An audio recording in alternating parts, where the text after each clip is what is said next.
ओम श्री गुरु चरण कमलेभ्यो नमः।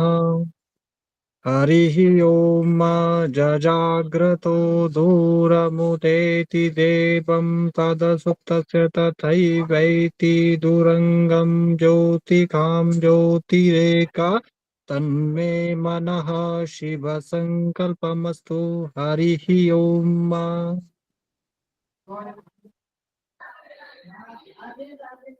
हाँ, बहुत बहुत आभार। अब यह कार्यक्रम जो 15 सितंबर 2020 से प्रारंभ हुआ,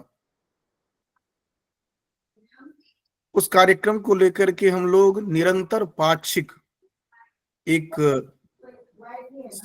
यहाँ पर समवाय करते हैं, जिसमें अलग अलग क्षेत्र के विद्वानों को जो संस्कृत और भारतीय संस्कृति के लिए निरंतर सन्नद्ध हैं, निरंतर उनका योगदान रहा है, उनको यहाँ पर आमंत्रित करते हैं, उनके साथ संवाद होता है, जिससे कि जो वर्तमान पीढ़ी है और भावी पीढ़ी, इन दोनों के साथ एक मंजुल समन्वय हो सके।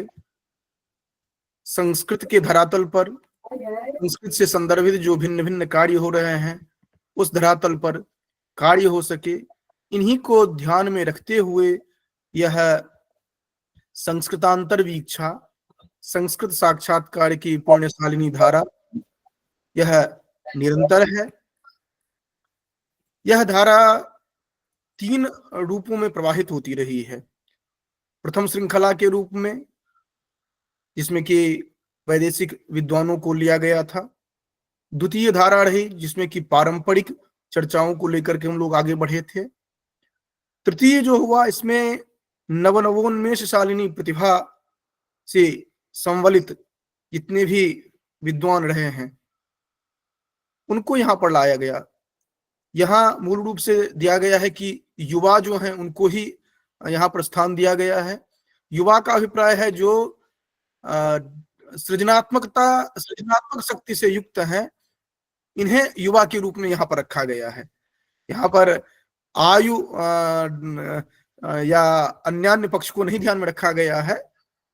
तो इसी दृष्टि से कभी कभार प्रश्न भी उठता है जो कि युवा का है, तो यहाँ पर आप वृद्ध का समवाय करते हैं, तो वृद्ध उस दृष्टि से नहीं, ज्ञान वृद्ध वो हो सकते हैं, लेकिन सृजनात्मक शक्ति जो है वह उनकी युवा वाली होती है। तो ये निरंतर चलती रही, और इस क्रम में बहुत सारे अलग अलग क्षेत्र के विद्वान, साथ ही साथ संस्कृत के लिए जो कार्य हेतु सन्नद्ध रहे हैं, ऐसे लोगों को यहाँ पर आमंत्रित किया गया। जैसे प्रोफेसर माधव देश पांडे महोदय मिशिगन यूनिवर्सिटी से रहे, मुरलीधर चांदनी वाला, इसी तरह कंबोडिया से हाउक चेंकी। ये क्रम चलता रहा, क्योंकि बहुत लंबी लिस्ट है, इस पर हम बहुत अधिक चर्चा नहीं करेंगे। ये आप सभी के पास होगा, और इसका वैशिष्ट्य यह है कि जितने भी यहाँ पर कार्यक्रम हो रहे हैं सभी रिकॉर्डेड हैं और जनसामान्य के लिए उपलब्ध हैं, ताकि आप बार बार देख करके, बार बार सुन करके आप उससे लाभान्वित हो सकते हैं। इस तरह करके है। तो इसमें अंतर्राष्ट्रीय स्तर पर जो संयोजक हैं अरविंद लोचन जी हैं। भारतीय जो हमारा भारतीय परिप्रेक्ष्य में जो हम चिंतन करते हैं, उनमें मार्गदर्शन के लिए डॉक्टर सरिता श्रीवास्तव जी हैं, और समग्र रूप से मुख्य संयोजिका के रूप में डॉक्टर दीपिका दीक्षित जी हैं। इसी तरह अलग अलग जो राज्य हैं, प्रत्येक राज्य से अलग अलग संयोजक हैं। तकनीक टीम में अलग अलग व्यक्ति हैं, जैसे राहुल, मनीष, ये सब सभी यहाँ पर हैं, ताकि ये और इसमें एक ध्यान ये भी रखा जाता है कि जितने भी नए व्यक्ति हैं उनको यहाँ पर ट्रेनिंग दी जाए, जो किस तरह से आप अपने आप को उपस्थापित करते हैं, किस तरह से आप सीखेंगे। तो इन्हीं सबको ध्यान में रख करके ये किया गया है। पाक्षिक रूप से ये चल रहा है, और ये निरंतर चल रहा है बिना किसी व्यवधान के। तो आज जो हमारे समक्ष, हाँ, इसमें मुख्य मार्गदर्शक के रूप में आचार्य सुमन केएस हैं, जो भी कुछ गोपनीय कार्य में मुख्यालय में भी विद्यमान है, तो इस कारण से वो अभी उन्होंने संवाद दिया है, जो थोड़ी देर बाद हम जुड़ पाएंगे। वो मुख्य मार्गदर्शक के रूप में है इस कार्यक्रम के लिए। और संयोग से आज जाह्नवी पत्रिका के मुख्य संपादक डॉक्टर सदानंद झा महोदय भी हम लोगों के मार्गदर्शन के लिए यहाँ पर हैं। यहाँ पर तो इसी क्रम में आज हमारे जो अतिथि हैं वह बहुश्रुत हैं। इनके काव्य परंपरा जो है, इन्होंने जो महाकाव्य लिखा है, इससे आप सभी परिचित हैं। और अलग अलग अगर शास्त्रीय दृष्टि से देखा जाए तो शास्त्र परंपरा के पंडित तो ये हैं ही साथ जो अर्वाचीन विधि है, जो ई लर्निंग है, उस संदर्भ में भी आप इनके काव्य प्रकाश ग्रंथ को पढ़ना चाहें या ध्वन्यालोक को पढ़ना चाहें या इस तरह के जितने भी शास्त्र के जो गूढ़ तत्व हैं उनको समझने के लिए सरलतम रूप में ये शास्त्रीय अध्ययन के लिए इनका ई लर्निंग का जो प्लेटफॉर्म रहा है, ये भी अपने आप में बहुत महत्वपूर्ण रहा है।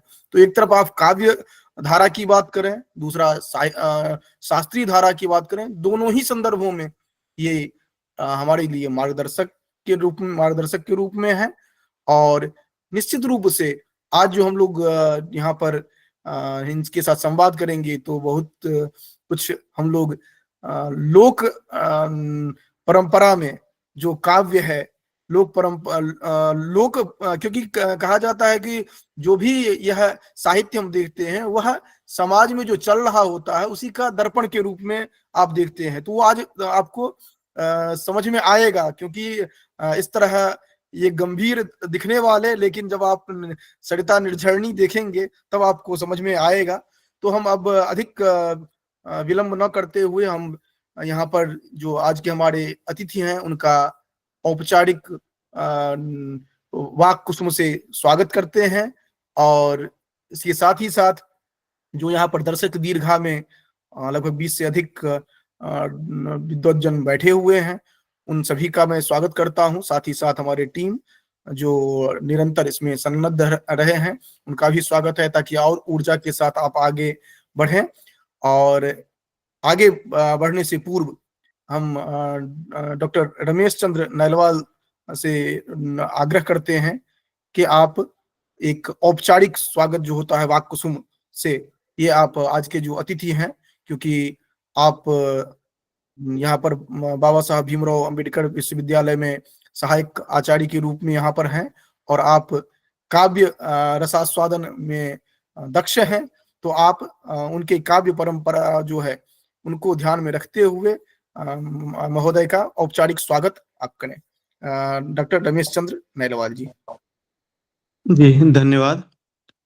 नमस्ते शारदे देवी काश्मीरपुरवासिनी त्वामहं प्रार्थये नित्यं विद्यादानं च देहि मे।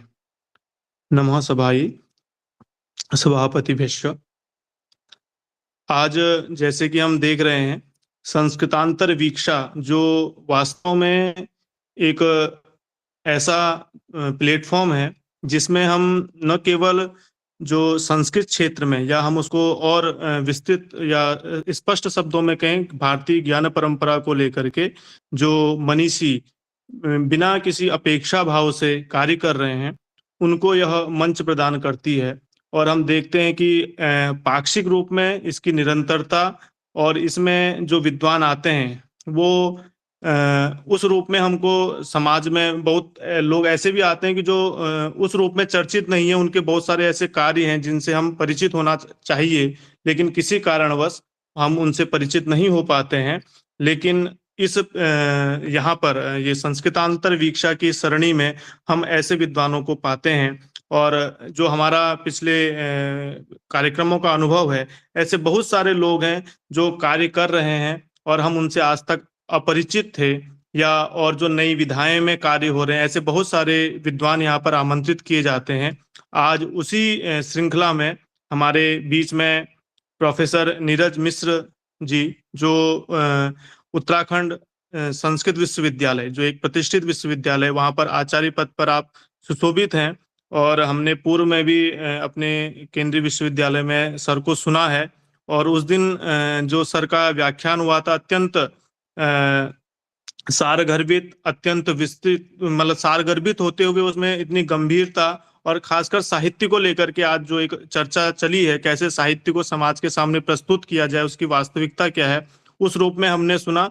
तो सभी लोगों का ये एक वो था कि सर को फिर से सुनना चाहिए। तो आज एक यह संयोग, अच्छा संयोग है कि हम इस संस्कृतांतर वीक्षा, जिसमें पहले ही बताया कि युवा विद्वानों को हम आमंत्रित करते हैं, और सर का जब हम पूरा कार्य क्षेत्र देखेंगे तो उसमें सर पूर्ण रूप से हमें पूर्णत्व में मिलते हैं। क्योंकि हमने देखा कि कोरोना काल में जब सब जगह लोग अव्यवस्थित थे, उस समय सर ने जो फेसबुक प्लेटफॉर्म के माध्यम से हमने देखा होगा कि काव्य प्रकाश इत्यादि जो काव्य शास्त्रीय ग्रंथ है उनको सरलतम माध्यम से आम लोगों तक पहुंचाया। तो सर का यह जो क्षेत्र है काव्य शास्त्र और सर के ग्रंथ पे मुझे लगता है कि 15 से अधिक लोग अभी तक शोध कार्य कर रहे होंगे अलग अलग विश्वविद्यालयों में, अलग अलग महाविद्यालयों में। तो सर का इस प्लेटफॉर्म में मैं हार्दिक स्वागत और अभिनंदन करता हूं।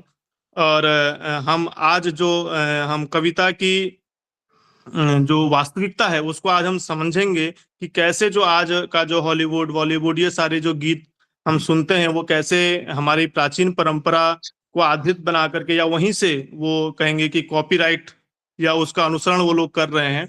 तो हमारी परंपरा का वैशिष्ट्य क्या है उसको हम समझेंगे। तो मैं सबसे पहले आज के हमारे मुख्य वक्ता जो हमारे सामने अभी प्रस्तुति देंगे, मैं सर का हार्दिक स्वागत और अभिनंदन करता हूं संस्कृतांतर वीक्षा के इस समूह के माध्यम से। इसी के साथ साथ हमारे मध्य में जैसे बताया कि इस संस्कृतांतर वीक्षा के जो मुख्य मार्गदर्शक, मुख्य संयोजक डॉक्टर सदानंद झा जी सर हैं, जो निरंतर हमें मार्गदर्शन करते रहते हैं।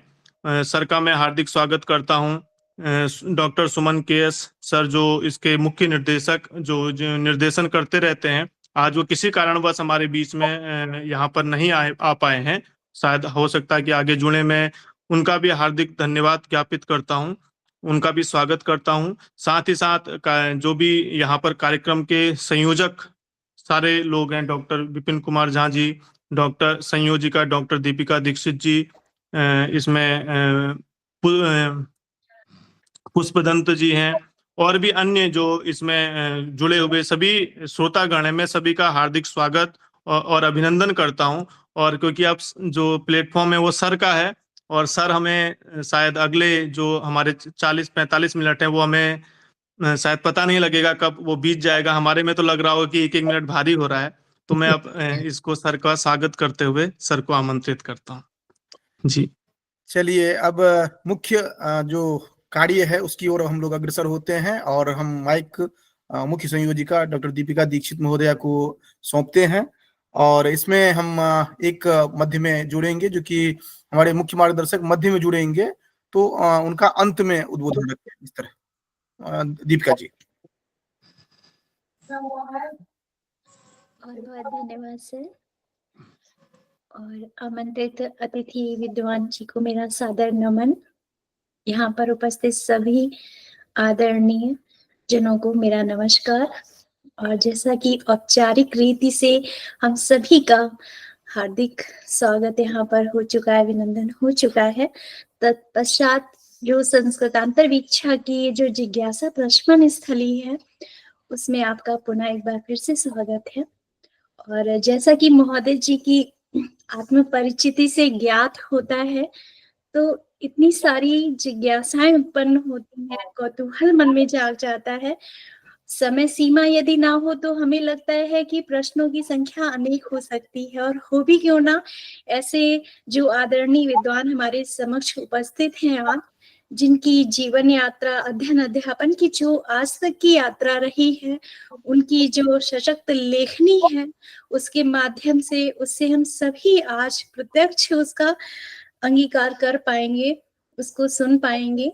तो सबसे पहले महोदय जी, मेरा आपसे एक जिज्ञासा है कि आपका जन्म जो है वो संस्कृत परिवार में ही हुआ है, और बाल्यकाल से जो संस्कृत अध्ययन का आपका किस प्रकार से समय आपका व्यतीत हुआ, कृपया सार रूप में हम सभी सुनना चाहते हैं आपसे, आदरणीय महोदय।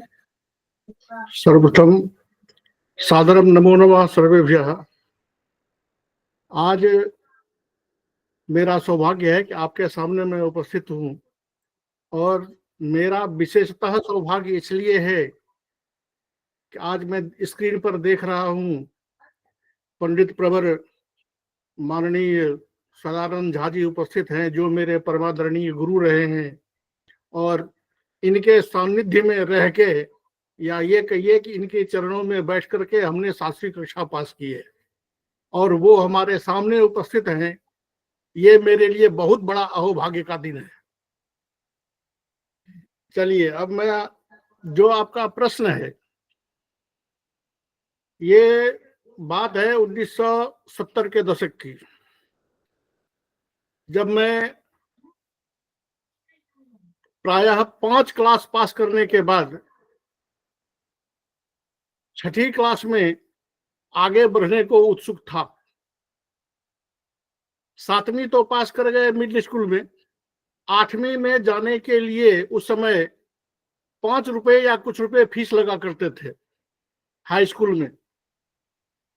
वो 5 रुपए चुकाने के लिए मेरे पिताजी की स्थिति नहीं थी, और चूंकि हाई स्कूल में पढ़ने के लिए पुस्तकें खरीदनी पड़ती थी, वो पुस्तकें खरीदने की कैपेसिटी हमारे पिताजी के पास में नहीं थी। इसलिए मेरी पढ़ाई लगभग बाधित होने वाली थी। तो हमारे गांव में ही एक संस्कृत उच्च विद्यालय है, दुर्गा संस्कृत उच्च विद्यालय, वहां मेरा नाम लिखा दिया गया प्रथमा में। और हमारे परमादरणीय चाचा जी थे, जो उस समय के धर्मशास्त्र, न्याय, व्याकरण इत्यादि के जाने माने पंडित थे, और वो दरबारी पंडित थे, मतलब किसी जमींदार के दरबार में रहते थे। तो मैंने उनके चरणों में बैठ के लक्ष्य सिद्धांत पढ़ना आरंभ किया, और उन्होंने ही मुझे लक्ष्य सिद्धांत पढ़ाया। प्रथमा में कभी मैं स्कूल नहीं गया, सब दिन उन्हीं के चरणों में पढ़ता रहा, परीक्षा देने गया, पास किया।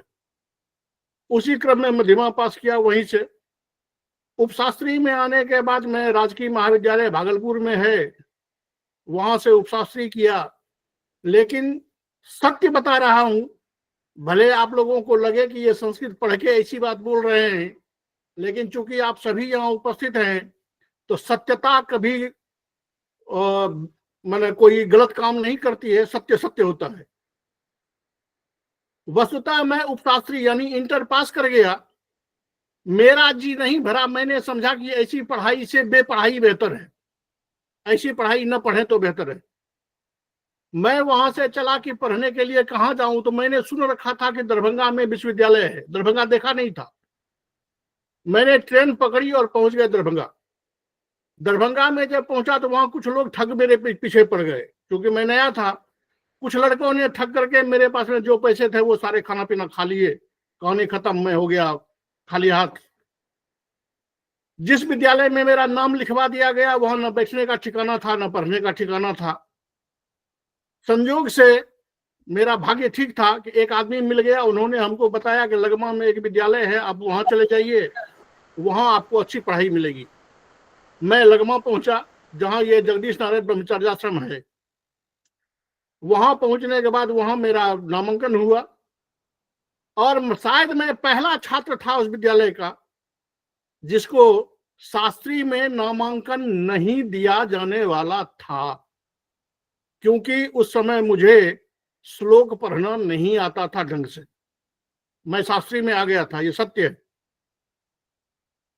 लेकिन चूंकि मैंने प्रिंसिपल साहब को कहा कि सर, मुझे आज तक किसी ने पढ़ाया नहीं, इसलिए मैं अपने घर से 350 किलोमीटर दूर आया हूं। मैं कहां पहुंच गया हूं मुझे खुद पता नहीं है, लेकिन मैं यहां आया हूं पढ़ने के लिए, नाम सुन के। इस बात पर मेरा नामांकन हुआ, और मेरा एक ही लक्ष्य था कि हमें पढ़ना है, चाहे वो जैसे हो। ये अलग बात है कि वहां रहने में तो उस समय बहुत कठिनाइयां थी। उन सारी कठिनाइयों से लड़के झा जी उपस्थित है, हमारे गुरुदेव, इन सब के उत्साह से और इन लोगों के आशीर्वाद से वहीं रह के हमने शास्त्री की। फिर चले आए दरभंगा विश्वविद्यालय, वहां आचार्य पास किया। वहीं से हमने पीएचडी की, मिथिला यूनिवर्सिटी वहीं बगल में है, वहीं से हमने एमए किया। और उसके बाद फिर बेरोजगारी के दौर में संपूर्ण भारत इंटरव्यू देने घूमने लगा। घूमते घूमते घूमते घूमते 1998 में मैं पहुंचा हरिद्वार आदर्श महाविद्यालय में। एक बात मैं बता देना चाहता हूं, जिन्होंने स्वागत में मेरा परिचय दिया है उसमें थोड़ी सी मिस्टेक हो गया। मैं उत्तराखंड संस्कृत विश्वविद्यालय में नहीं, भगवान दास आदर्श संस्कृत महाविद्यालय में साहित्य विभाग में एसोसिएट प्रोफेसर हूं, जो केंद्रीय विश्वविद्यालय दिल्ली से संचालित होता है।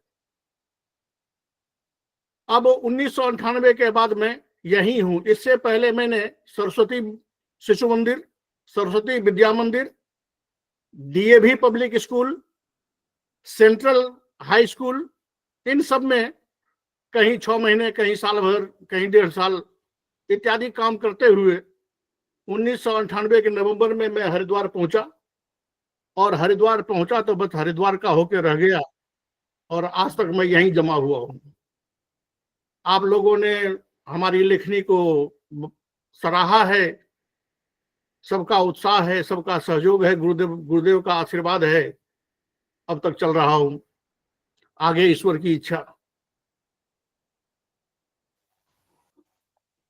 बहुत बहुत आभार आदरणीय गुरुजन का। जैसा कि आप हम सभी, हमारी जो भावी पीढ़ी है, युवा पीढ़ी है, जो आज के समय में पग पग पर जिनके पग डगमगा जाते हैं, थोड़ी सी परिस्थितियां विपरीत होने पर आप एक जीवंत उदाहरण है कि इतनी विपरीत परिस्थितियों के बाद भी आज आप यहाँ पर हैं। जैसा आपने बताया कि आप श्लोक का उच्चारण करने में भी वहां पर सक्षम नहीं थे, आज आपने अनेक श्लोकावली, सार संग्रह इत्यादियों का, काव्यमाला इत्यादि ग्रंथों का ग्रंथन किया है। ये वास्तव में अनुकरणीय है आचार्य जी।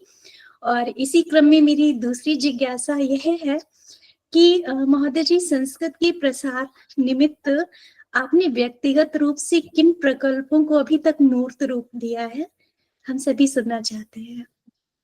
देखिए, संस्कृत को प्रचार देना और प्रसार देना जो हम लोगों का कार्यक्रम है, जो मन में जिज्ञासा आई, वो जिज्ञासा इस बात से थी कि संस्कृत का प्रचार हम क्या करेंगे, वो तो दैवी वाक है, प्रसूत है ही, लेकिन लोक व्यवहार में, पठन पाठन में जो संस्कृत के प्रति छात्रों का उन्मुखीकरण नहीं हो रहा है, छात्र उसको पढ़ने के लिए तैयार नहीं हो रहे हैं, या गार्जियन लोग उसको पढ़ाने के लिए तैयार नहीं हो रहे हैं, इसमें हम लोगों का प्रयास ये रहा कि लोगों को ये समझाया जाए कि संस्कृत पढ़ने से लाभ क्या है, संस्कृत पढ़ने से फायदा क्या होने वाला है।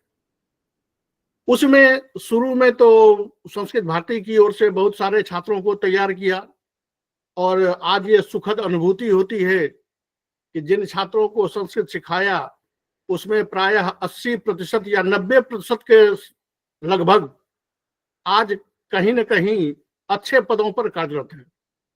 तो ये जान के खुशी होती है। आज भी देखिए कि संस्कृत का जो प्रसार रुका हुआ है, उसका कारण 2 है हमारी नजर में। एक कारण यह है कि संस्कृत के विरोधी बहुत हैं। विरोधी इसलिए हैं कि उनको खुद संस्कृत के विषय में कोई बात पता है ही नहीं, लेकिन वो संस्कृत के पुरोधा बन के घूम रहे हैं। कारण कि हरेक भाषा 2 प्रकार की होती है, ये सभी जानते हैं। एक कठिन भाषा है और एक सरल भाषा है। अगर बच्चे को पढ़ाना है तो स्वभावतः है कि सरल भाषा का प्रयोग करना पड़ेगा। अगर 7वीं क्लास के बच्चे को या 6ठी क्लास के बच्चे को, जिन्होंने संस्कृत अभी शुरू किया है, उसको अगर हम बाण भट्ट की पंक्ति पढ़ाने लगे, मैंने यहाँ के एक डीएवी के शिक्षक को पूछा था, जब उन्होंने हमको एक किताब दी कि सर ये पढ़ाना है डीएवी में 7वीं क्लास के बच्चे को, मैंने उसको पूछा कि मेरे भैया ये बताओ कि तुम अपने स्कूल में अंग्रेजी वाले बच्चे को ट्विंकल ट्विंकल लिटिल स्टार क्यों पढ़ाते हो, मिल्टन की कविता क्यों नहीं पढ़ाते? डॉक्टर मिल्टन की कविता पढ़ा 6ठी क्लास में। तो कहता है सर ये तो भारी पड़ जाएगा। हम कहे और वो भारी पड़ जाएगा, लेकिन 7वीं क्लास में तुम नागानंद नाटक लेके आए हो पढ़ाने के लिए, जो नागानंद एमए में पढ़ने वाला छात्र नहीं पढ़ पाता है और कोर्स वाले उसको कोर्स में नहीं लगाते। इसका मतलब है कि सरकारी नीति के तहत वो संस्कृत सब्जेक्ट तो रखे हुए हैं, लेकिन हार्दिक इच्छा संस्कृत पढ़ाने की नहीं है। सामाजिकों में क्या है? सामाजिकों के मन में ये घर कर गया है चिरकाल से कि संस्कृत पढ़ के आदमी 2 ही काम कर सकता है, या तो किसी स्कूल में गुरुजी बन सकता है, या कहीं एक पिंडस्ते में आदीयते तबोपतिष्ठताम पंडिताई कर सकता है। इसके अलावा कुछ नहीं कर सकता। और इस भ्रांति को इतना जड़ तक पहुंचा दिया गया है कि अब उसको भूलने को या उससे हटने को कोई तैयार नहीं है। जबकि संस्कृत पढ़ना आज के समाज के लिए इसलिए जरूरी है कि आप डॉक्टर इंजीनियर जो बने वो बाद में बनेंगे, पहले मनुष्य बनना जरूरी है। वेद कहता है मनुर्भव, पहले मनुष्य बनो। आज केवल संस्कृत के अभाव में, अब संस्कृत क्या कहूं, साहित्य के अभाव में व्यवहार का कुछ पता नहीं। जब तक मनुष्य को अपने व्यवहार का पता नहीं है, अपनी संस्कृति का परिज्ञान नहीं है, अपने इतिहास का पता नहीं है, अपने धर्म का पता नहीं है, वो भला मनुष्य कैसे बन सकता है? अब वो ज्ञान देगा उसको साहित्य, वो देगा संस्कृत। और आदमी पढ़ा हुआ है, हमारे यहाँ 4 पुरुषार्थ है, सभी जानते हैं। आज आदमी केवल अर्थ के पीछे पड़ा हुआ है।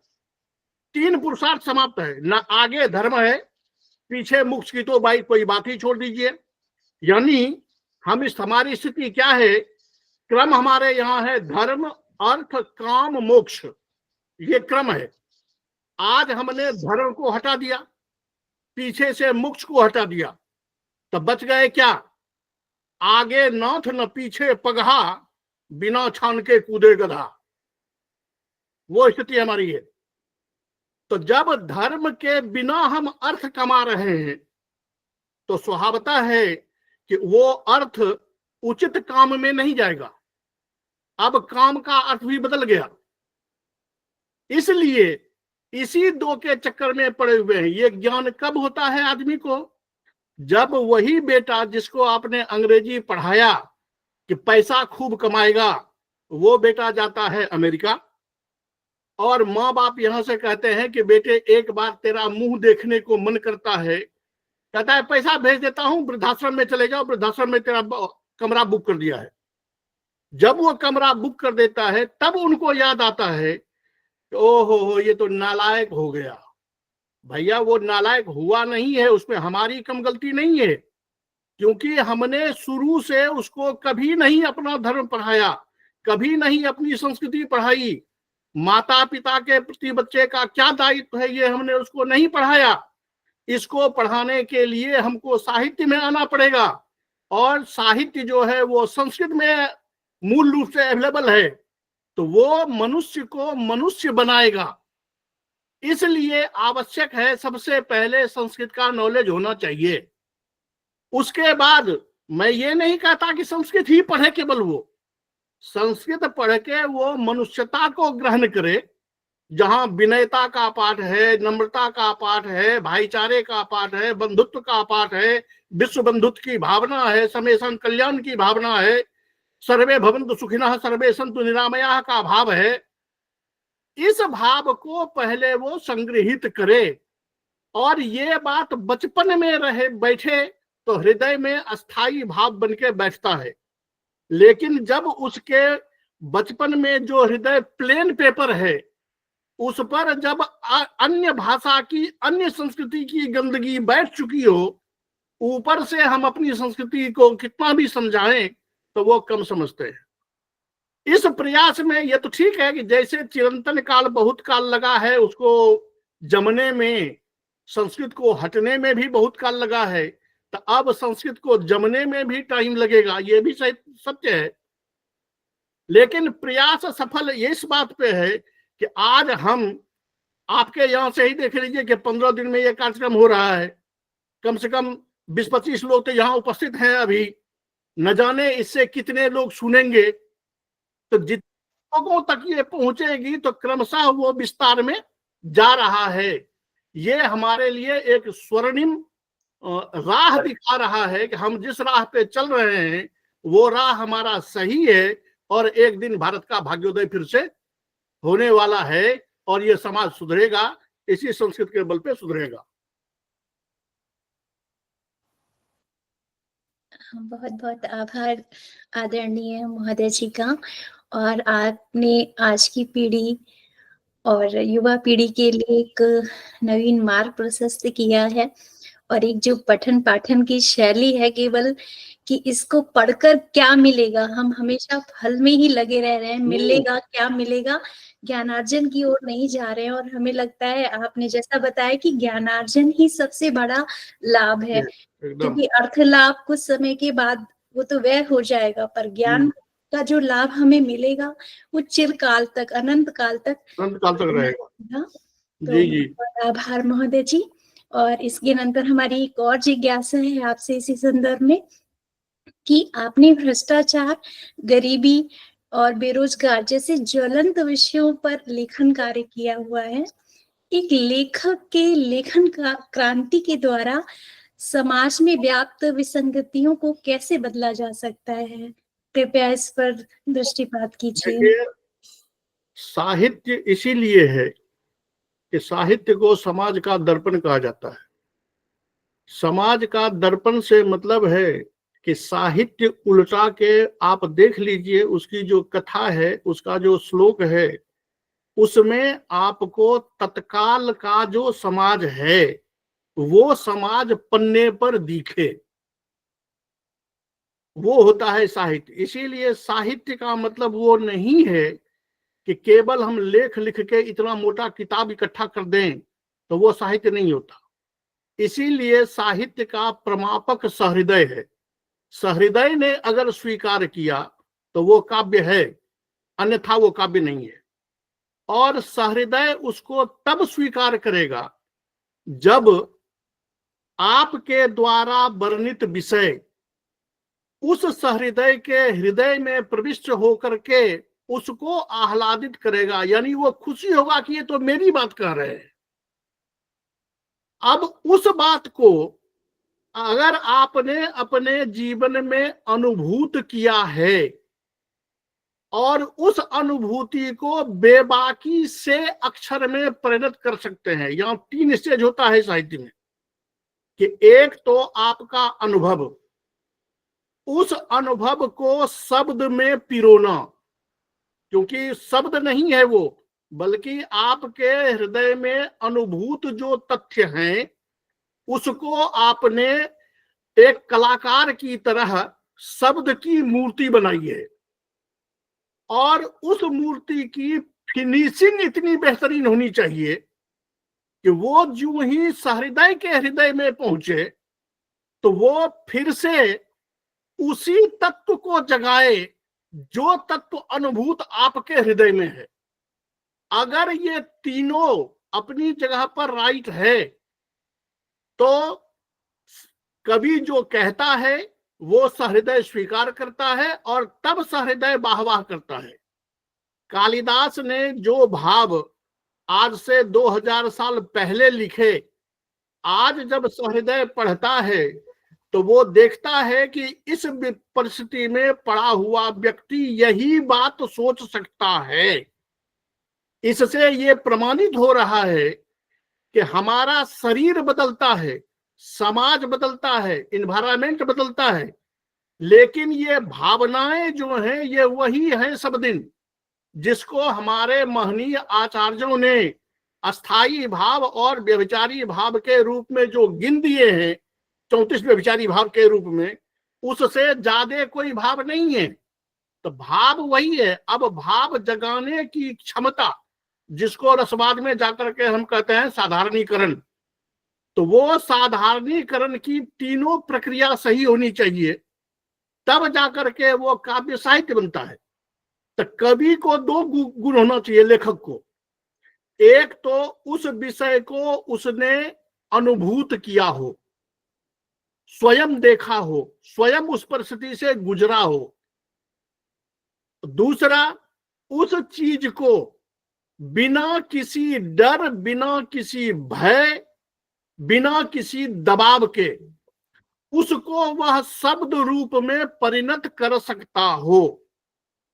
दो चीजें इसमें बाधा क्या है? एक तो कृपया आप लोग इसको अन्यथा न लें, मैं केवल सत्यता बता रहा हूं। अधिकतर कल्पना में आकर के साहित्य लिखते हैं। तो केवल कल्पना में साहित्य जब आएगा तो वो दूसरे के हृदय में नहीं जा सकता, केवल वो कल्पना आपकी है, हृदयों तक नहीं पहुंचेगा। आपकी कल्पना कहां काम करती है कि आपने 70% देखा हुआ है, 30% पॉलिश ऊपर से मार दीजिए, वो आपके अधिकार की चीज है कि आप कैसे पॉलिश मारते हैं। लेकिन जहां 99% कल्पना रहेगा और 1% पॉलिश रहेगी, भैया वो हृदयों के हृदय में प्रविष्ट नहीं हो सकता। प्रविष्ट तब होता है कि आपने अनुभूत किया हो। तो स्वभावता है कि ये अवसर जिसको मिला हुआ है, जिसने गरीबी को अपनी आंखों से देखा है। आज के छात्र आके कहते हैं गुरुजी मैं गरीब हूं ना, तो मैं उसको रोक देता हूं कि बेटे ये शब्द मुंह से मत निकालना। क्यों? तो ब्राह्मणस्य मुखे अमृते अमृतम, कब अमृत टपक जाए मुंह से उसका पता नहीं। और गरीबी तुमने देखी कहां? अगर गरीबी की जो देवी हैं, उनके पैरों का एक नख अगर तेरे आगे से छिटक जाए ना, तो या तो तुम जीना छोड़ दोगे या घर बार छोड़ के सन्यासी हो जाओगे। तुमने गरीबी को देखा कहां है भाई? गरीबी देखनी हो तो उस व्यक्ति से पूछो जिसका मैं ज्वलंत उदाहरण हूं कि कितने दिन भूखे रह करके तुमने कॉलेज पढ़े हैं। मैं वो कैंडिडेट तेरे सामने में हूं जो आचार्य का परीक्षा देते देते बेहोश हो गया था क्लास में, और प्रोफेसर ने कहा था कि इनको उठा के हॉस्पिटल ले जाओ। मुझे पानी मारा गया, होश आया, मैंने कहा खबरदार मुझे हॉस्पिटल मत ले जाना, ले जाओगे तो मेरा पेपर छूट जाएगा और मैं आचार्य पास नहीं कर पाऊंगा। जब मेरा कलम चूंकि खिड़की से बाहर गिर गया था, तो मैंने गार्ड को कहा कि सर कृपया एक पेन हमको दे दीजिए, क्योंकि मेरे पास में एक ही पेन था, वो पेन मेरा फेंका जा चुका था। गरीबी तुमने देखी कहां? तो ऐसी गरीबी बहाना मत बनाइए। वस्तुतः अगर आपकी इच्छा, चित्तवृत्ति अगर तैयार है कि हमें पढ़ना है, तो आदमी किसी भी परिस्थिति में रह के पढ़ सकता है। महर्षि कणाद कण खा करके महर्षि कणाद हो गए, और हम गरीबी का चोला पहन के घूम रहे हैं। तो ये गरीबी जो है, ये केवल बहाना मात्र है और कुछ नहीं है। जिसने गरीबी को देखा है, अपनी जो खेतों में गया ही नहीं, वो भला अपने काव्य में कृषि का वर्णन क्या करेगा? बैलों के गले में घंटियां बजती हैं, वो जिसने देखा हो वही वर्णन कर सकता है कि कैसे घंटियां बजती हैं। एक कवि से मैंने पूछा है, महाकवि हैं, उन महाकवि से मेरा एक दिन मुलाकात हुई। तो यद्यपि हमसे सीनियर हैं, पूछने की हिम्मत तो नहीं हो रही थी, लेकिन मैंने पूछ ही लिया। मैं भी थोड़ा बेबाक हो जाता हूँ, कहीं कहीं जहां अत्यधिक बोल जाता हूं उसका घाटा भी सहना पड़ता है। मैंने कहा कि सर आपने खेत में जाती हुई एक लड़की का वर्णन किया है अपने काव्य में। तो कहा हाँ। हमने कहा उसका ड्रेस आपने ये बताया है? तो हाँ। हमने कहा महोदय ये बता दीजिए कि जिस लड़की का बाप खेत में हल चला रहा हो और उसकी बेटी रोटी लेके पहुंचती हो, क्या आपने अपनी जिंदगी में उस लड़की के चेहरे पर ऐसा ड्रेस देखा है कभी जो आपने लिखा हुआ है? अरे यार तू तो बहुत मेख वृख निकालता है इसमें। पहले मेख वृख नहीं, अगर उस लड़की का पिता हल चला रहा है और वो रोटी लेके पहुंच रही है तो उस लड़की को वही ड्रेस होना चाहिए जो खेत में जाती हुई लड़कियों की होती है। अगर ये तालमेल नहीं मिलेगा तो सहृदयों के हृदय में प्रवेश नहीं होगा, क्योंकि सहृदय पट से पकड़ लेगा, अरे भैया ये तो केवल कल्पना है। तो साहित्य वो तब बनता है जब वो रूप दिखाएंगे, और जब सहृदय स्वीकार कर लेता है, आज भी सहृदय जब आपके कथन को अंगीकृत कर लेता है तो वो आज भी आपको महत्व देता है। तब वो देखता है कि अरे यार उस समय ऐसी स्थिति थी तो हमको इससे कैसे बचना है। तब वो देखता है कि कवि ने इसमें क्या उपाय बताए हैं बचने के। सॉल्यूशन भी होता है कवि के पास में। उस सॉल्यूशन पर तब समाज चलता है, और जब समाज उस सॉल्यूशन पर चलना शुरू कर देता है तब होता है समाज परिवर्तन। और तब कहते हैं कि साहित्य ने समाज को बदला। प्रातः काल उठके रघुनाथा, मातु पिता गुरु ना वही माथा, संत शिरोमणि तुलसीदास लिख गए। ये जब बच्चे को पढ़ाया जाएगा, बचपन में समझाया जाएगा, और दादी माँ पहले गोदी में बच्चे को लेती थी और सुनाती थी बड़ा प्रेम से। नन्हा बच्चा होता था, उसको के दादी की कहानी कथा सुनाने का स्टाइल भी अलग होता था। तो नन्हे बच्चे को कहती थी कि बेटा एक राजा था दशरथ, उसके 4 बेटे थे, और बेटा जो था बड़ा सुंदर, सवेरे उठ के माता पिता को प्रणाम किया करता था। तो नन्हा बच्चा था, वो कहता है रोज प्रणाम करता था। कहता हाँ, इसीलिए तो रावण को मारा। अब उस बच्चे के मन में ये बात घर कर जाती थी कि जो रोज माँ बाप को प्रणाम करेगा वो एक दिन इतना बड़ा बलवान बनेगा कि रावण को मार सकता है। इस तरह उस बच्चे के मन में अस्थाई भाव जमता है, और वो अस्थाई भाव अपने समय पर आने पर स्वयं उद्रिक्त होता है, और तब वो सामाजिक बनता है। तो वो पहुंचाना एक कवि का दायित्व बनता है कि कवि वही है जो केवल पद, केवल शब्द की माला न बनाए, शब्द में वो ताकत हो जो समाज को एक नया रूप दे सके, जो समाज को वर्तमान परिस्थिति में से निकाल सके। तो वर्तमान परिस्थिति को भी अवगत रहेगा हमको, तभी हम उसको लगाएंगे। जैसे मैंने मेरा दामिनी उपन्यास है, वैसे उसका गद्य थोड़ा कठिन है तो उसको लोग गद्य काव्य में गिन रहे हैं। वो दामिनी किस बात के लिए? पूरी दामिनी जो उपन्यास है केवल एक बात पर केंद्रित है कि आज जो हमारी बहनों के साथ हो रहा है समाज में, उस पर आधारित वो उपन्यास है कि कैसे उसके साथ क्या होता है और वो फिर अपने को संभालती कैसे है।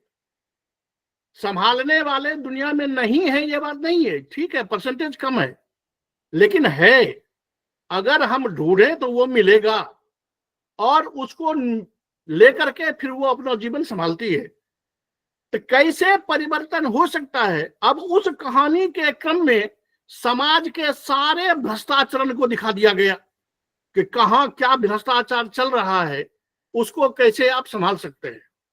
तो कवि को अपनी बात कहने के लिए कुछ एंगल तो ढूंढना पड़ता है, क्योंकि डायरेक्ट तो हम बोल नहीं सकते। डायरेक्ट हम थोड़े कह सकते हैं कोई आदमी बेईमान है, नहीं कह सकते। तो उसके लिए एंगल ढूंढना पड़ता है। जैसे मेरा एक काव्य है, लघु काव्य, जिसका नाम है प्रमत्त चरितम, प्रमत्त काव्यम। उस पर जब मैं एक जगह इंटरव्यू देने गया था तो हमको एक्सपर्ट महोदया ने पूछा कि आपका ये जो प्रमत्त काव्य है, ये प्रमत्त भी कोई काव्य होता है? मैंने कहा मैडम ये अन्वर्थ नाम काव्य है। तो अन्वर्थ नाम क्या हुआ? हम कहा वही तो हुआ कि ये काव्य ही प्रमत्त। प्रमत्त मैंने क्या समझते हैं? जो दारू पी के रोड पे उल्टा पुल्टा रहे। ये जीवित काव्य है। ये काव्य उल्टा पुल्टा इसीलिए है क्योंकि वो प्रमत्त है, इसलिए उल्टा पुल्टा है। इसके चैप्टर को पढ़ के आप देख लीजिए, क्यों?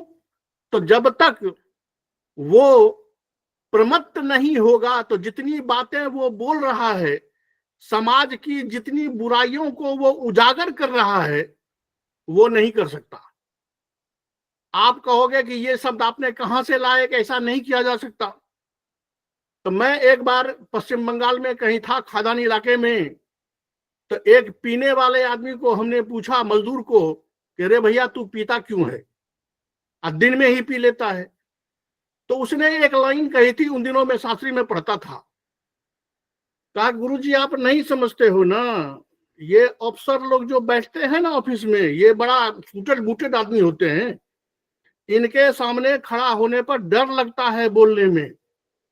तो उस डर को मिटाने के लिए दिन में ही पौवा पी लेता हूं, और जब पी लेता हूं ना तो सारा डर भय दूर हो जाता है, और जो मन में आता है खुलेआम बात करता हूं। ये बातें हमने सुनी थी शास्त्री में, लगभग 80-82 के करीब में, लेकिन वो बातें उसकी इतनी मजबूत थी कि जब मैं इस जगह पे आया तब मैंने उसकी बात को लेकर के प्रमत्त काव्यम लिखा। के वास्तविक बात कहता है वो, सत्य तभी बोला जा सकता है जब आदमी प्रमत्त हो। और कवि जो है उसको दोनों चीज देखना पड़ता है, कि एक तो जो वो बता रहे हैं वो समाज की सत्यता होनी चाहिए, और दूसरी बात कि स्पष्ट लिखने में उसको इस बात का डर न लगे कि मैं लिख दूंगा तो लोग क्या कहेंगे। क्योंकि ये भाव जो ही मन में आया तो कवि की लेखनी का जो रस प्रवाह है वो रुक जाएगा। और भनिया लोककार कहते हैं कि कवि का एकमात्र लक्ष्य अपने रस प्रवाह पर होना चाहिए, उसका ध्यान कहीं और न भटके। इसीलिए उन्होंने अलंकार तक को मना कर दिया कि रसाक्षिप्त तया जस्य बंधा शक्य क्रियो भवेत अपृथक जत्न निर्वर्त्य सोलंकारो बनोमता। रस प्रवाह के बीच में अगर अलंकार आ जाता है तो ध्वनि में अलंकार माना जाएगा, अन्यथा अलंकार के लिए अलग से मेहनत किया हो तो वो अलंकार ध्वनि में नहीं गिना जाएगा। तो अब कवि को अपने लक्ष्य पर एकमात्र टिका रहना चाहिए कि हमको होगा क्या। अगर डर आया तो इसका मतलब है कि काव्य के भाव से अलग दूसरे का भय आपके हृदय में समा गया, तो फिर लेखनी रुक जाएगी। तो ये नहीं हो सकता। इसलिए कवि को दोनों पक्ष देखना पड़ता है कि ये जब दोनों का संगम होगा तब उसका लिखा हुआ जो ग्रंथ है, जो काव्य है, वो साहित्य बनके सहृदयों के हृदय तक अवश्य पहुंचेगा, और तब वो समाज को परिवर्तन की एक नई दिशा दे सकता है। इसीलिए साहित्य समाज का परिवर्तक भी है और समाज का दर्पण भी है। बहुत बहुत धन्यवाद महोदय। दीपिका जी, मध्य में मैं आपको इंटरप्ट करूंगा। जी, चूंकि महोदय के अनुसार प्रमत्त होकर के हम किसी तरह से भी भय से आक्रांत न हो, लेकिन हम लोगों को समय का भय आक्रांत करता रहता है।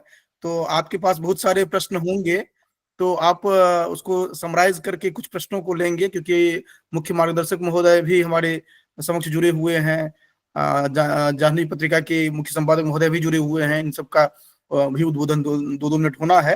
तो आप प्रतिनिधि प्रश्न जो है जिसमें कि काव्य का कुछ रसास्वादन करवा सकें, ये इस तरह के प्रश्न कुछ लेकर के आप करें, ताकि 10-15 मिनट तक आगे हम लोग जा सकते हैं, इस तरह करके।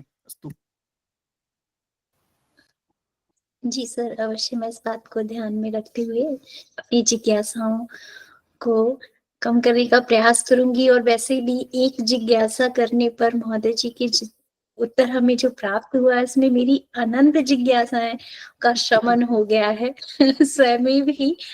और बहुत बहुत आभार। काव्य सृजन का मूल मंत्र आपने यहाँ पर उपस्थापित किया। जो भी काव्य का सृजन करना चाहते हैं, केवल कल्पना से ही नहीं बल्कि अपनी अनुभूति को विषय बनाए। शायद इसी मूल मंत्रों को लेकर आपकी जो रचनाएं हैं वो आज भी हृदय स्पर्शी हैं और मार्मिक चित्रणों को प्रस्तुत करती हुई दिखती हैं। इसी क्रम में मेरा एक जिज्ञासा और है महोदय जी, जो गीत बल्लरी है, जो कि संस्कृत भाषा में आपके द्वारा लिखित ग्रंथ है, एक उदाहरण के माध्यम से हम सभी इसका रसास्वादन करना चाहते हैं। कृपया महोदय। देखिए सर, वो गीत बल्लरी जो है वो सामान्य गीतों का संकलन है। उसमें लगभग 30-40 के करीब गीत हैं। तो उसमें 2-3 तरह के गीत हैं। एक तो है कि लोकगीत जो हम लोग गाते हैं, गांव में जो गाया जाता है, उसके आधार पर, उस स्वर के आधार पर नई संस्कृत रचना है। एक है जो फिल्म में गीत है, उसका अनुवाद है। और एक वो विधा है कि फिल्म के गीतों का स्वर लेकर नया लिखा गया है। यानी स्वर फिल्म का है, शब्द अपने नए हैं। और एक है कि देहाती स्वर है लोकगीत वाला, उस पर नया लिखा गया है। एक वो है जो कहीं कहीं अनुवाद भी है सीधा। तो 3 तरह के गीत उसमें हैं, जिसमें आपको अगर उदाहरण बताऊं तो मैथिली, चूंकि मैं बिहार से आता हूं, तो वहां का जो लोकगीत है, उस लोकगीत में एक गीत मैं बताता हूं कि वो विपिन जी जानते हैं। वहां एक गीत गाया जाता है पार्वती शंकर को लेकर के, जिस पर मैंने अपना नया जो संस्कृत गीत लिखा वो है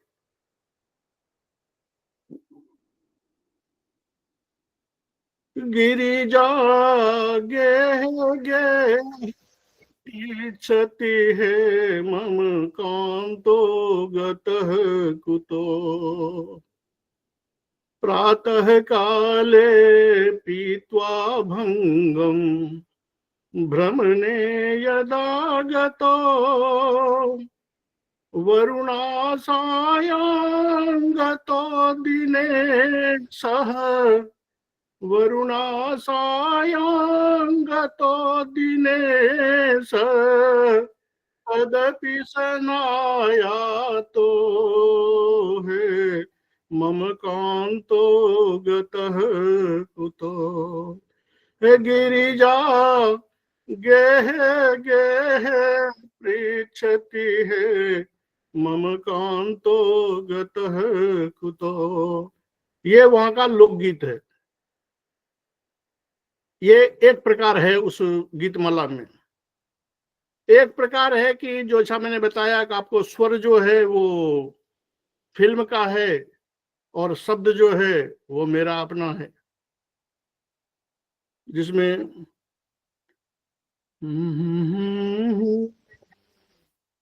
रति रमणीया सुर कमनीया लघु से चन घट मादाय रे मुनि तनया गच्छति कानने। रति रमणीया सुर कमनीया लघु से चन घट मादाय रे मुनि तनया गच्छति कानने। यह सीधा फिल्म का स्वर है, टंडोले मंडोले मेरे दिल का गया करार रे। और कुछ छंद हमारे हैं जो इतने सदाबहार छंद हैं कि उस पर, उस छंद को लेकर के फिल्मी दुनिया में बहुत सारे स्वर बनाए गए। शायद अगली बार भी हमने 1-2 छंद सुनाए थे, तो उन छंदों पर भी उसमें गीत हैं उस गीतमाला में। तो 3 प्रकार के गीत वहां सन्निहित हैं। बाकी फिर दूसरा किताब आया जिसमें गजल वगैरह कुछ है। तो ये गीतमाला की चर्चा है। और कुछ बताएं तो फिर। इसमें एक काव्य आपका बहुत प्रसिद्ध रहा, जहां तक मैं ध्यान कर पा रहा हूँ, ग्रंथि बंधनम करके। उस पर उसकी चर्चा न हो तो अधूरी रहेगी ये चर्चा।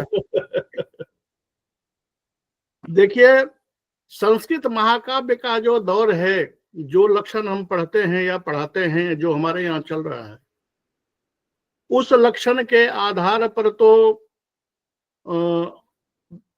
दिव्यो दिव्या दिव्यो बा गुणवान नायको मतः वाली कहानी है कि राजा हुआ करते थे नायक, एक वंश भवा भूपा कुलजा बहु विवाह आचार्य विश्वनाथ ने लिखा। तो रघुवंश के बहुत सारे राजा उसमें नायक हो गए हैं। ये चलता रहा है। एक नायक होते हैं, उसके आधार पर पूरी कहानी चलती है। ग्रंथि बंधनम जो है, ये अगर आप कहें तो लीक से हटके महाकाव्य है ये। क्यों? तो ये घटना प्रधान महाकाव्य है। ये शायद कहानी जो है वो पूरी की पूरी कल्पित है, घटना जो है वो वास्तविक है। बिहार में आप जानते हैं, वैसे तो अब पूरे भारत में है, लेकिन बिहार में विशेषतः दहेज की प्रथा जो है वो बड़ी विचित्र है। अब तो थोड़ी कम भी हो रही है, लेकिन जो समय हम लोगों ने देखा है वो समय बड़ी विचित्र थी कि दहेज के बिना लड़कियों की शादी होनी मुश्किल हो जाती थी। गुणवती से गुणवती लड़कियां दहेज के अभाव में अच्छे पति को नहीं प्राप्त कर सकती थी, या ऐसा भी होता था कि अच्छे पति हैं लेकिन दहेज के लोभ में वो अनुकूल पत्नी ना पाकर किसी को स्वीकार कर लेता था दहेज के चक्कर में। उस घटना को लेकर के ये काव्य निर्मित है। 16 सर्गों में यह महाकाव्य है, जिसमें यही दिखाया गया है कि एक तरफ में गुणवती लड़की है, दूसरे तरफ में गुणवान लड़का है। गुणवान लड़का धनवान का बेटा है और गुणवती लड़की जो है वो गरीब घर की बेटी है।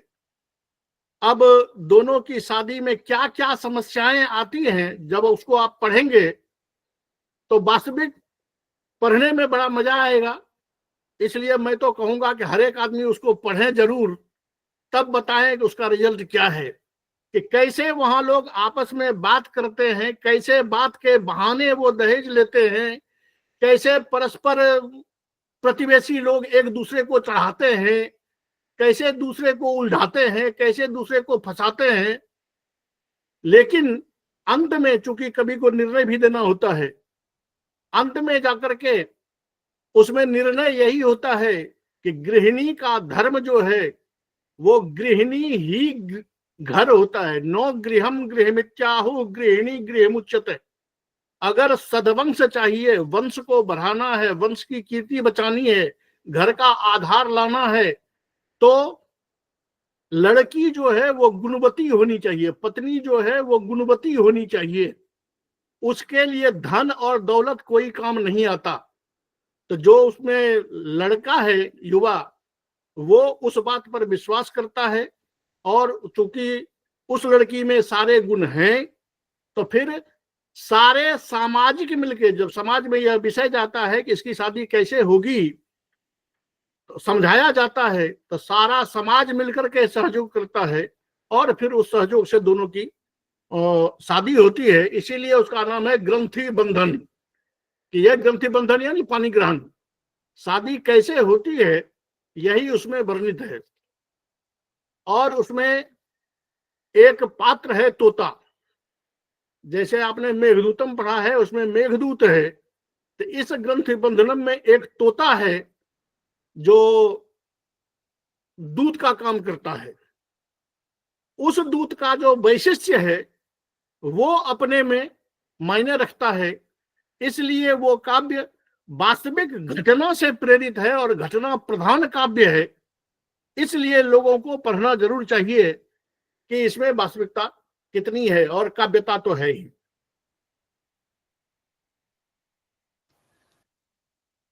बहुत बहुत धन्यवाद, आभार महोदय। और मैं भी बस 2 लाइनों के पश्चात अपनी वाणी को विराम दूंगी। आपके विषय में सत्य ही घटित होता है कि कोई चलता पद चिन्हों पर कोई पद चिन्ह बनाता है, बस वही सूरमा वीर पुरुष दुनिया में पूजा जाता है। आपने अपनी नवीन राह बनाई है, हम सबका मार्ग प्रशस्त किया है। बहुत बहुत आदरणीय प्रजन को मेरा प्रणाम, धन्यवाद। धन्यवाद।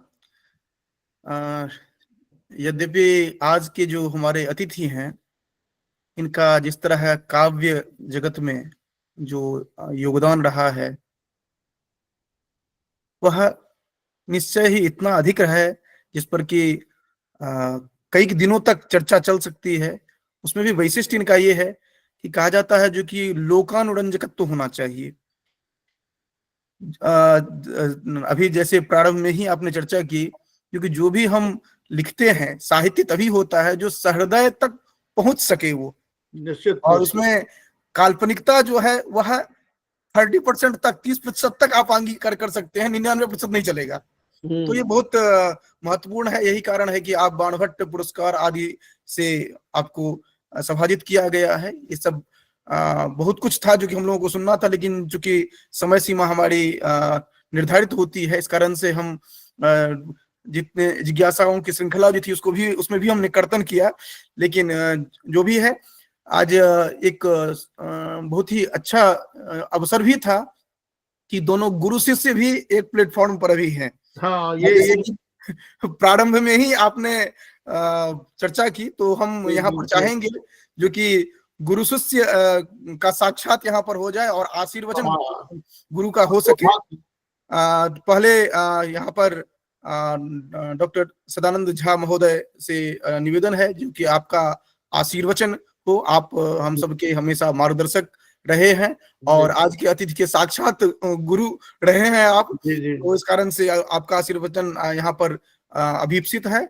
इसके बाद हमारे मुख्य मार्गदर्शक डॉक्टर सुमन के.एस. आचार्य महोदय हैं। आप त्रिपुरा विश्वविद्यालय में ओएसडी का कार्यभार संभाल रहे हैं और आपसे आपके माध्यम से ही जाह्नवी संस्कृति पत्रिका वर्षों से, अर्थात जब से प्रारंभ हुई है तब से पुस्तक पल्लवित आपके ही मार्गदर्शन में हो रही है। ये बहुत महत्वपूर्ण रहा है। तो आप, और आज सौभाग्य की बात है कि आज सभी जाह्नवी पत्रिका से जितने भी महत्वपूर्ण संबद्ध व्यक्ति हैं, आप सभी यहाँ पर समुपस्थित हैं। कुछ टीम इस संस्कृतांतर वीक्षा के टीम में और कुछ साक्षात यहाँ पर। तो हम अविलंब अब आचार्य डॉक्टर सदानंद झा महोदय से निवेदन करते हैं कि आपका आशीर्वचन हो। महोदय अनम्यूट कर लेंगे प्लीज। नहीं, अनम्यूट नहीं हुआ। माइक का चिन्ह होगा, उसको टच करना पड़ेगा।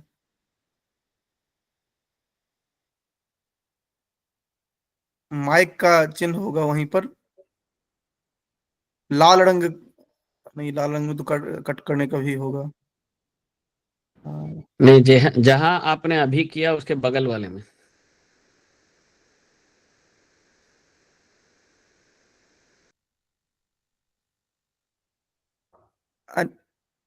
अनम्यूट नहीं, वो वीडियो वाला आपने ये किया, वीडियो के बगल में है माइक का। हाँ, वीडियो के बगल में है।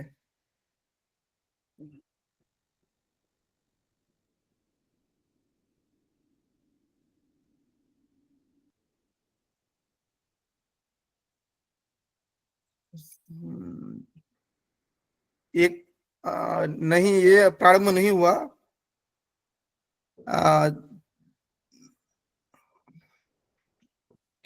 इधर हाँ हाँ, अभी हुआ था। हुआ। हाँ हाँ, अब बोलिए, वीडियो बंद रहने दीजिए। हाँ बोलिए। हाँ, हाँ बहुत प्रसन्नता की बात है कि आज हम अपने चिर परिचित शिष्य से सुनने का अवसर मिला इस कार्यक्रम में। मैं तो अस्वस्थ था, लेकिन मेरा यहाँ नाम देखने के बाद जो आज का वक्ता विश्वविश्रुत वैदुख्य मंडित साहित्य के तलस्पर्शी विद्वान आचार्य निरंजन मिश्र जी वक्ता के रूप में उपस्थित हैं, तो मेरा लोभ संवरण नहीं हो सका। मैं भी अस्वस्थ रहने के बाद भी श्रोता के रूप में उपस्थित हुआ और यह जो कार्यक्रम संचालित हो रहा है वह दर्शन शास्त्र के तलस्पर्शी विद्वान आचार्य के.एस. सुमन जी के मार्गदर्शन में मुख्य मार्गदर्शन में संचालित हो रहा है। तो मेरे लिए बहुत यह हर्षप्रद है।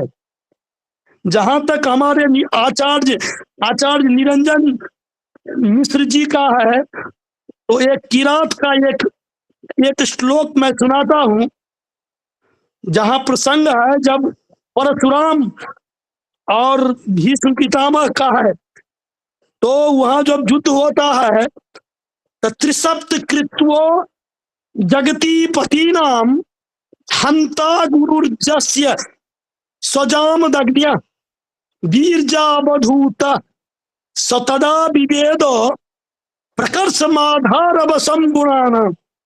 चरितार्थ है इनका, सर्वतो जय मनुच्छेद शिष्यादिच्छेद पराजयम।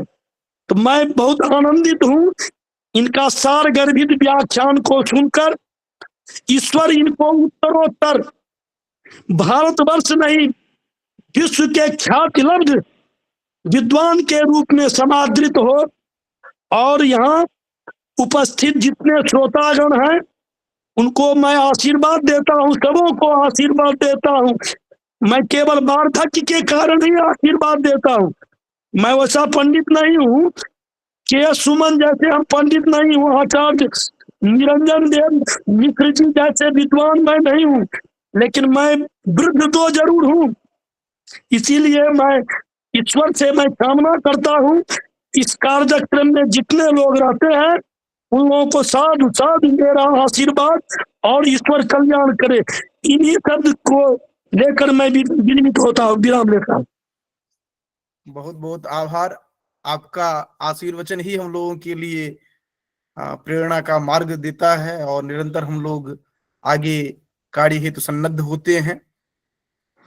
अब कार्यक्रम के अंतिम बेला धन्यवाद ज्ञापन की होगी, उससे पूर्व आशीर्वचन के निमित्त हमारे जो मुख्य मार्गदर्शक हैं, क्योंकि मुख्य मार्गदर्शक केवल सामान्य रूप से आजकल पत्रिका या किसी कार्य में नाम के लिए एडवाइजरी बोर्ड में नाम दे दिया जाता है, लेकिन ये नाम वाला नहीं है, ये सिर्फ काम वाले हैं, जो कि जब कभी भी जो भी हमें चाहिए तुरंत इनको मैसेज आता है जो ये चल रहा है, इसमें कैसे करना है, क्या होना है, कोई समस्या है, या क्योंकि बहुत तरह की समस्याएं होती है। तो ये विद्वान वैदुष्य की दृष्टि से भी महनीय है और प्रशासनिक दृष्टि से भी महनीय है और दायित्व का भी निर्वहन कर रहे हैं। तो यहाँ पर भी इनका दायित्व इसी तरह का है, जो कि हम लोगों का मार्गदर्शन।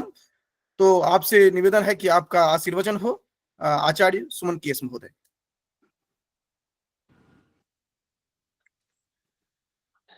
अमरी कबरी भार भ्रमरी मुखरी कृतम दूरी कुरोतु दुरितम गौरी चरण पंकजम। विपिन जी तो हमें कहाँ कहाँ के मार्गदर्शक बना दिए हैं, हम तो अपने मार्ग में चल रहे हैं, किसी का ना ही मार्गदर्शक है। परम आदरणीय हमारे गुरुजी जो है, उन्होंने बोला सदानंद झा आचार्य महोदय कि हम वैसे विद्वान नहीं हैं। हाँ, अवश्य आप हमारे जैसे विद्वान है ही नहीं आप, क्योंकि विदुर ने उसी दिन बोल दिया था महाभारत में, क्षिप्रम विजानाति चिरम शृणोति विज्ञाय चार्थम कुरुते न कामात् नासं पृष्टो व्यपयुंक्ते परार्थे तत्प्रज्ञानम प्रथमम पंडितस्य इति। हम तो कोई हमें बुलाए, कुछ बात करने का मौका दे करके हम वेट करते रहते हैं, पर आप वैसे नहीं। क्षिप्रम विजानाति चिरम शृणोति, बहुत सुनते, ज्यादा आप बोलते बहुत कम है, पर बहुत सुनते हैं। इसीलिए विज्ञाय चार्थम कुरुते न कामात्, और किसका सामर्थ्य क्या है, किसको कैसा काम देना है, किसको किस रूप में देखना है और अपने शिष्यों को किस स्तर पर लेकर जाना है, ये सब आप जानते हैं, पर आप कुछ कहते नहीं उसके बारे में। विज्ञाय चार्थम कुरुते न कामात्, क्योंकि आप में काम नहीं है, सिर्फ प्रेम है। नासं पृष्टो व्यपयुंक्ते परार्थे, इसलिए हमने सोचा कि इसके दौरान आपको इधर लेकर आए ताकि हमें बहुत कुछ मिले आपसे, क्योंकि नासं पृष्टो व्यपयुंक्ते परार्थे, बिना पूछे आप कुछ बोलने वाले नहीं हैं। आप एक हिमालय पर्वत जैसे है, जहां बहुत कुछ है, कैलाश पर्वत भी वही है, ऐसे बाबा भोलेनाथ भी वही है, पार्वती माता भी वही है, पर गणेश जी भी वही है और कार्तिकेय भी वही है। तो ऐसे हिमालय पर्वत आप है, आप जैसे हिमालय पर्वत का दर्शन में ही आपके मार्गदर्शन में ही हम ये सब काम कर रहे, और हमें एवं अत्यंतं संतोषदायकश्च अयं दिवसः यः तत्र महान् पंडितः निरंजन महोदयः तत्र समागतः, निरंजन मिश्र महोदयः तत्र समागतोऽस्ति, यस्य विषये अहं यद्यपि न अधिकतया जानामि, तथापि यत्किंचित् जानामि तत् विशेषरूपेण जानामि, यत् यथा उच्यते वने रणे शत्रुजलाग्नि मध्ये महार्णवे पर्वतमस्तके वा सुप्तं प्रमत्तं विषमस्थितं वा रक्षन्ति पुण्यानि पुराकृतानि इति।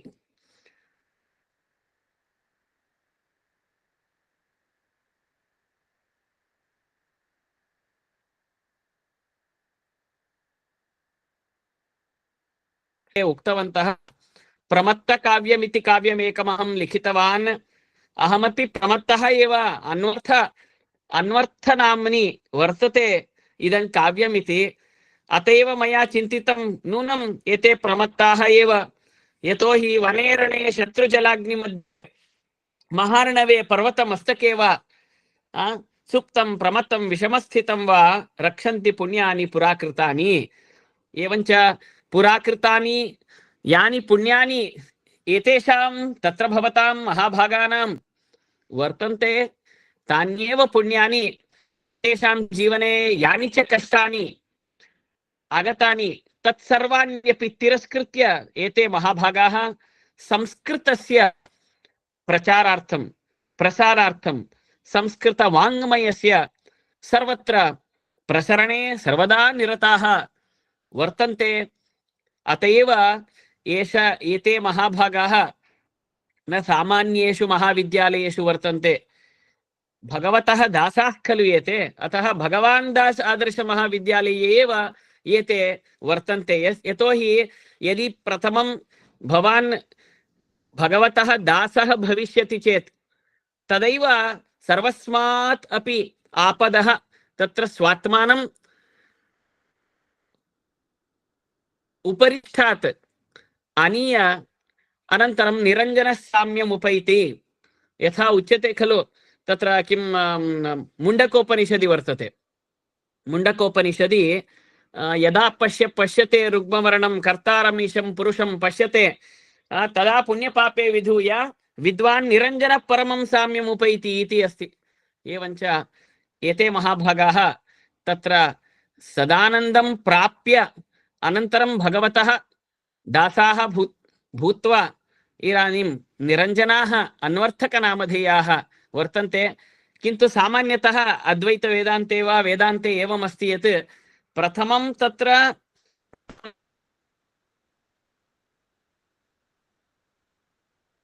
एते प्रथमं सदानन्दं प्राप्य अनन्तरं भगवतः दासः भूत्वा इदानीं निरञ्जनाः सञ्जाताः अन्वर्थकनामधेयाः।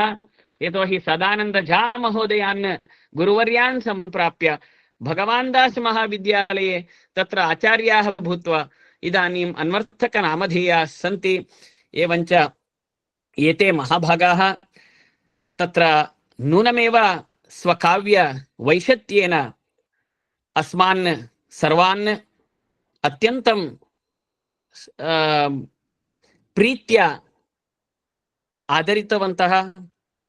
एतेषां कृते तत्र बिपिन् महोदयाः कथितवन्तः खलु आचार्य बाणभट्टस्य प्रशस्तिः लब्धा इति। तत्तु न तत्र विषयो नाम तत्र मूर्धन्यशकारः न तालव्यशकारः न तत्रापि न कुत्रापि संशयः कस्यापि भवेत्। यतोहि वाणी बाणो बभूवः इति अस्ति। वाणी सरस्वती एव बाणः बभूव, भूत्वा तत्र कादम्बरीं विरचितवती इति। किन्तु अहं वदामि बाणो वाणी बभूवः इति।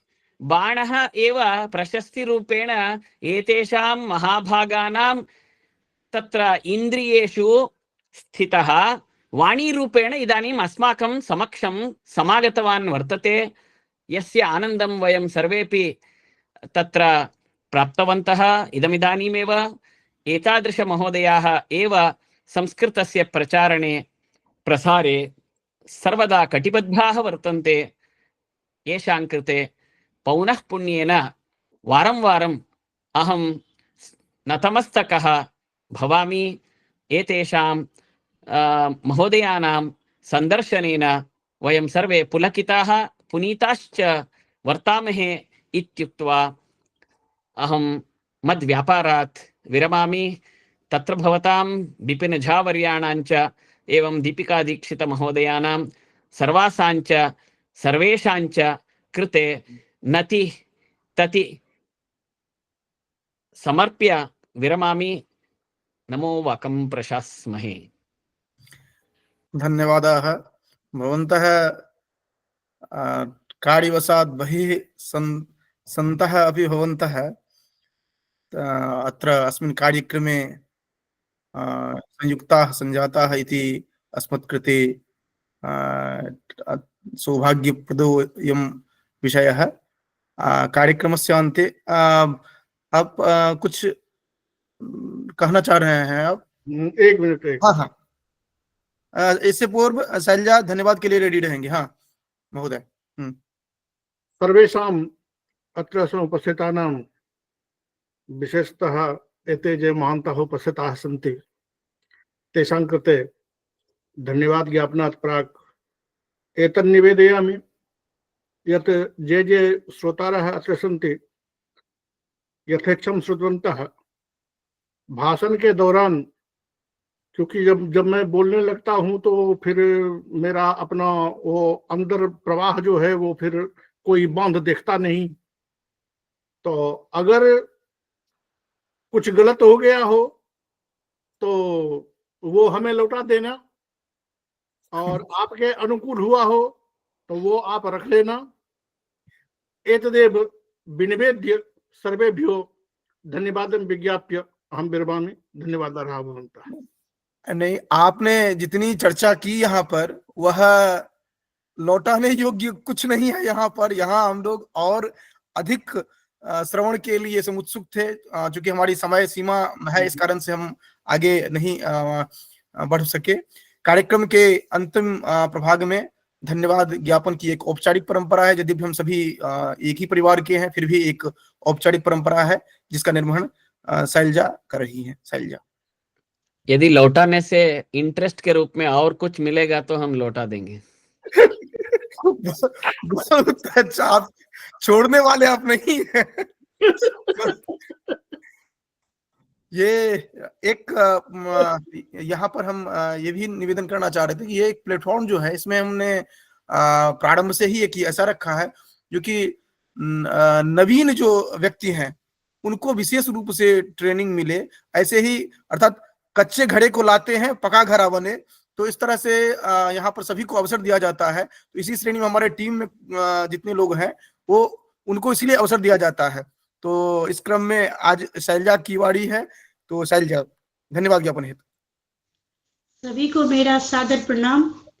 धन्यवाद ज्ञापन की इस पावन श्रृंखला में मैं शैलजा ठाकुर आप सभी के समक्ष उपस्थित हुई हूँ। सर्वप्रथम मैं धन्यवाद ज्ञापन करना चाहती हूँ आज के मुख्य अतिथि आदरणीय डॉक्टर निरंजन मिश्र महोदय जी का, जिन्होंने हम सभी की जिज्ञासा को बहुत ही मूल्यवान रूप से शांत किया। तत्पश्चात मैं धन्यवाद ज्ञापन करती हूँ जानवी पत्रिका के मुख्य संपादक डॉक्टर सदानंद झा महोदय जी का, जिन्होंने इस मंच पर आकर हम सभी को आशीर्वचन प्रदान किया एवं इस मंच की शोभा बढ़ाई। तत्पश्चात मैं धन्यवाद ज्ञापन करती हूँ हमारे मुख्य मार्गदर्शक डॉक्टर के एस सुमन महोदय जी का, जिन्होंने हम सभी को अपने मार्गदर्शन में रखकर हम सभी को इस ये अवसर प्रदान किया। तत्पश्चात मैं धन्यवाद ज्ञापन करती हूँ इस कार्यक्रम के सूत्रधार डॉक्टर विपिन कुमार झा जी को, जिन्होंने मुझे इस अवसर को प्रदान किया। तत्पश्चात मैं धन्यवाद ज्ञापन करती हूँ डॉक्टर इस संजो जी का, डॉक्टर दीपिका दीक्षित जी को का, जिन्होंने इस कार्यक्रम को बहुत ही सुचारू प्रकार से इस कार्यक्रम को सुचारू रूप से चलाया और हम सबको सहारा दिया। तत्पश्चात मैं धन्यवाद ज्ञापन करती हूँ डॉक्टर सरिता श्रीवास्तव जी का, जो इस कार्यक्रम के मार्गदर्शिका हैं। मैं धन्यवाद ज्ञापन करती हूँ डॉक्टर रमेश महोदय जी का, जो इस संस्कृतांतर वीक्षा में हम सभी के सहयोगी हैं। तत्पश्चात मैं धन्यवाद ज्ञापन करती हूँ राज्य के अधिकारी पुष्पराज महोदय, डॉक्टर सागरिका भट्टाचार्य, पी गौरी जी का। मैं धन्यवाद ज्ञापन करती हूँ हमारे मंच के तंत्रिकी संयोजक मनीष महोदय एवं राहुल महोदय जी का। तत्पश्चात मैं धन्यवाद ज्ञापन करती हूँ यहाँ उपस्थित एवं परोक्ष सभी श्रोता अतिथि का। इसी के साथ मैं अपनी वाणी को विराम देती हूँ। सभी को मेरा सादर प्रणाम। बहुत बहुत आभार, क्योंकि धीरे धीरे परिपक्वता की ओर पहुंच रहे हैं, क्योंकि 2 से 3 बार इन्होंने धन्यवाद ज्ञापन किया, तो आप धीरे धीरे परिपक्वता की, क्योंकि देखिए हम सभी धीरे धीरे कुछ सीखते हैं। तो यहाँ पर इस तरह के जो नवागंतुक हैं उनको एक अवसर दिया जाता है, ये भी एक इसका वैशिष्ट रहा है। धन्यवाद के बाद कुछ अवशिष्ट नहीं रहता है, तो अंत में शांति मंत्र, सद्भावना मंत्र के साथ इस कार्यक्रम की संपूर्ति होगी।